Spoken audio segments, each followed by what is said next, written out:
Hello everyone, Tokyo Cyclist here. Last week I uploaded a video explaining why, as a beginner, I chose the Cannondale CAAD12 as my first road bike, and this time I will explain the upgrades I have done so far. So there's no surprise here. As explained on that previous video, my bike currently sports the Shimano Ultegra R8000 group set, which is the latest iteration of the Ultegra series, and previously I had the 105 group set on my bike, but I slowly swapped the parts as I got the necessary money and time to do so. So let's start with the crankset, since it is the component that stands out the most on any bike in my opinion. So this is a 52-36 semi-compact crankset. So in other words, it has a 52-tooth outer chainring and a 36-tooth inner chainring. You can't really see it here. But anyways, this means the biggest gears aren't quite as big as those of a standard crankset, which usually has a 53-39. So basically this crankset is a lot easier to turn compared to a standard one, but it's still enough for flat roads and hill climbs. So it is a nice, well-rounded crankset. The length of the crank arms are 165 millimeter, and I chose a shorter crank arm because I have short legs and it is just easier for me to turn the cranks. Yes, I did read somewhere that you get less torque by having shorter crank arms, but personally, I don't really see a big difference here. I used to have a 170 millimeter Cannondale SI crankset, which came with the bike when I bought it, but this Ultegra one just looks better and more functional, as I explained earlier. Let's move on to the bottom bracket. So Cannondale uses the BB30 or BB30A bottom bracket standard, which is basically proprietary of Cannondale, so no other brand uses it.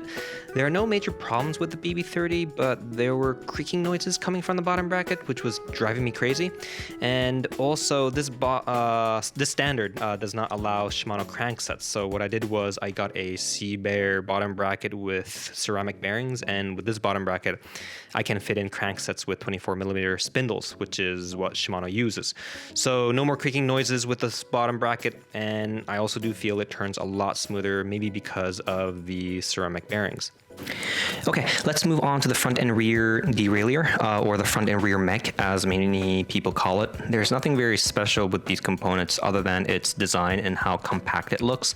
However, one important point to note is the rear derailleur or the rear mech has Shimano's shadow technology.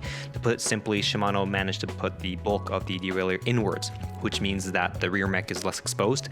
One benefit of this is when your bike falls to the ground, the first thing that usually hits the ground is the rear mech, because they are usually exposed outwards, and this is a problem because not only it damages the derailleur when it hits the ground, but it also can bend the derailleur hanger, and that would cause a lot of headaches as well.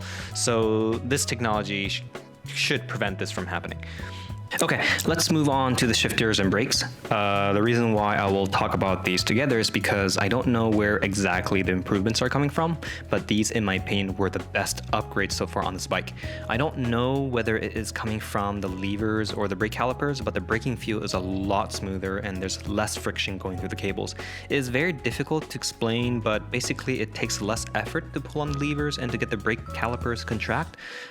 Shifting feels a lot smoother as well, but also this could be attributed to the front and rear mechs as well. And lastly, the levers feel a lot more compact compared to the 105s that I had earlier, which means it is a lot easier for my fingers to reach the levers.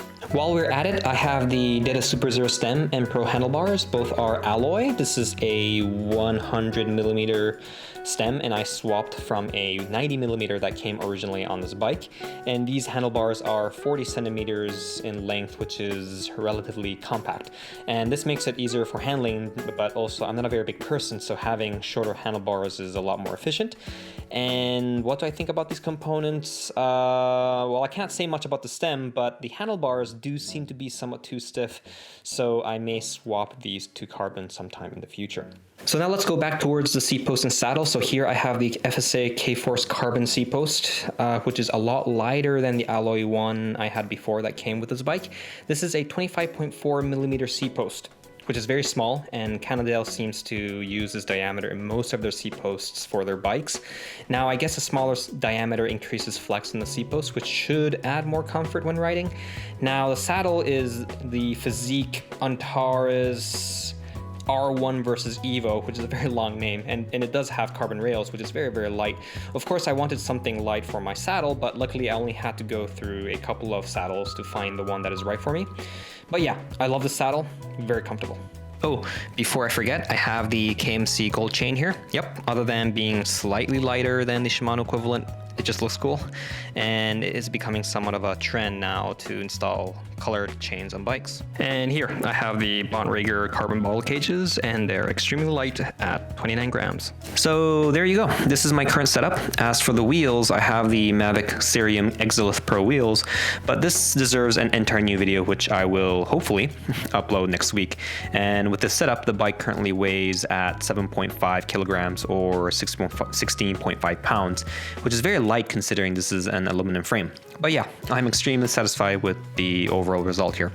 Anyways, I hope you liked this video, and please do subscribe and comment below.